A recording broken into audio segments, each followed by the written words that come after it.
وراثت کے احکام و مسائل۔ حضرت جابر رضی اللہ عنہ سے روایت ہے کہ میں بیمار ہو گیا۔ میری 7 بہنیں تھیں۔ رسول اللہ صلی اللہ علیہ وآلہ وسلم تشریف لائے۔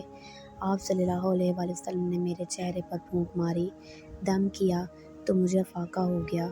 میں نے عرض کیا، اے اللہ کے رسول، کیا میں اپنی بہنوں کے لیے تہائی مال کی وصیت نہ کر جاؤں؟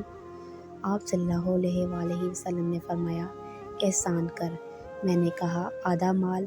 آپ نے فرمایا، احسان کر۔ پھر آپ تشریف لے گئے اور مجھے چھوڑ دیا اور فرمایا، اے جابر، میں نہیں سمجھتا کہ تم اس بیماری سے وفات پاؤ گے۔ اللہ تعالیٰ نے وحی نازل کی ہے اور تیری بہنوں کا حق بیان فرما دیا ہے۔